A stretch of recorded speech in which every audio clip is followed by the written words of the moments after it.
Intravenous procedures are the most common type of invasive medical procedures during emergencies and hospital stay, during which children experience pain and anxiety, which makes them exhibit behaviors such as crying, screaming, body twisting, and even muscular rigidity. So the attending medical staff members spend the time comforting the child. They might even need to do the procedure by force, which results in additional pain and fear, and also increases the procedure duration. And after all, it might end in failure. This puts an additional burden on human and medical resources, as well as strains the patient-medical personnel relationship.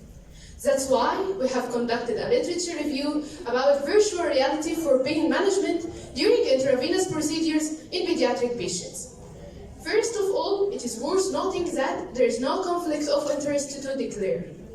Sedation has been effectively one of standards to manage procedural pain in children. But at the same time, they carry a long list of side effects, ranging from nausea and constipation to cognitive impairment and respiratory depression.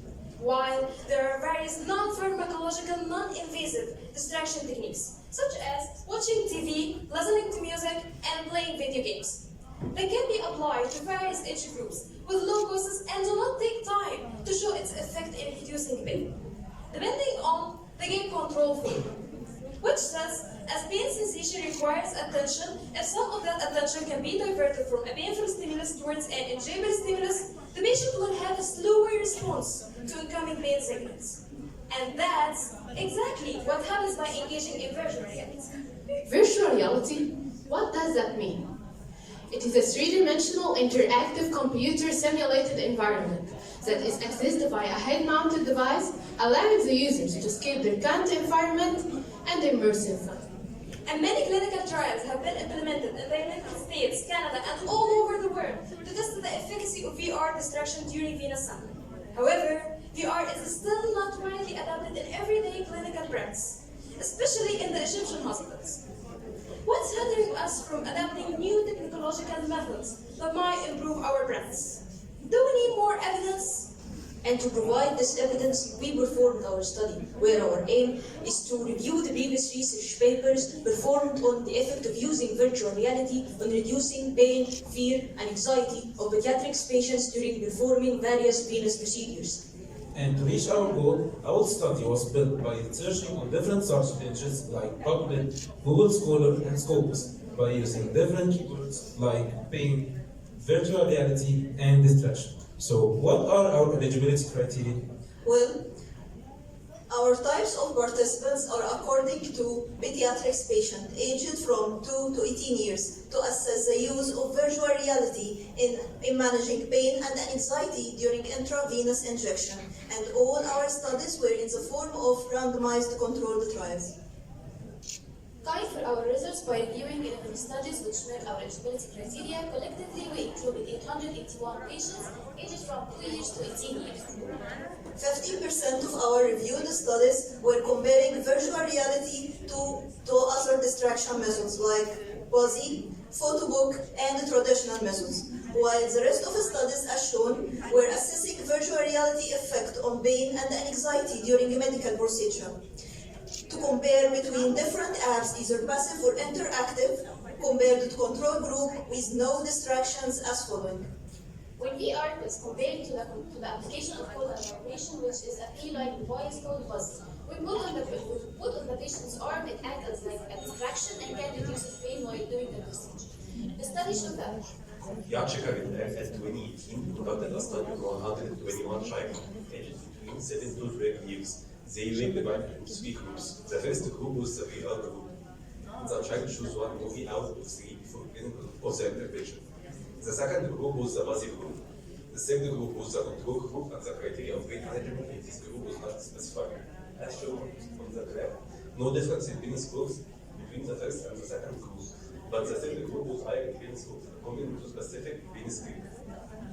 We also found other papers comparing VR to other methods. Yes, we did. Shoaib and 2022 conducted a study on 154 children aged from 6 to 12 years with an average of 10 years. They compared the use of educational photo book about intravenous placement in the control group while the use of VR in the intervention group.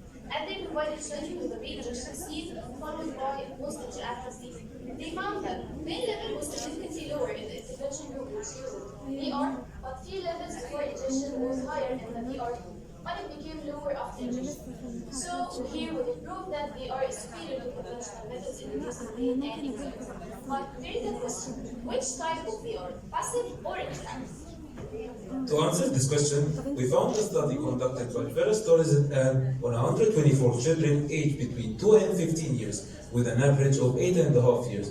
They compared between passive virtual reality by using 4 consecutive scenes of 80 seconds each with a background of animals and music, and interactive virtual reality, which used 4 games played with a stick or a controller. The results in this study were interesting as pain levels were lower in the interactive group compared to the passive group. However, the difference was greatest in anxiety levels, which was highly correlated with parents' proper response.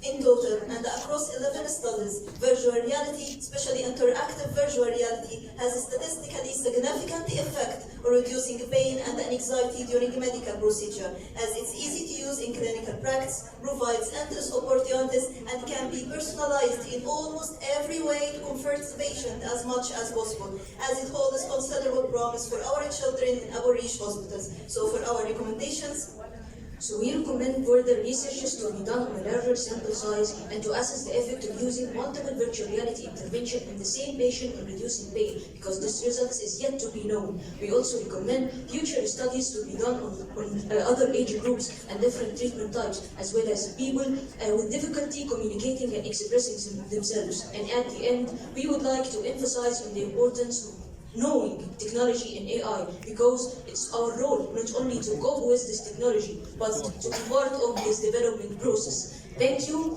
For the references, you can check this QR code. We would like to give a very special thanks to Dr. Antoine for his continuous support. Thank you all for listening.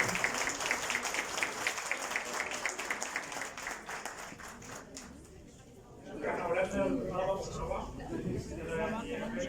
innovative research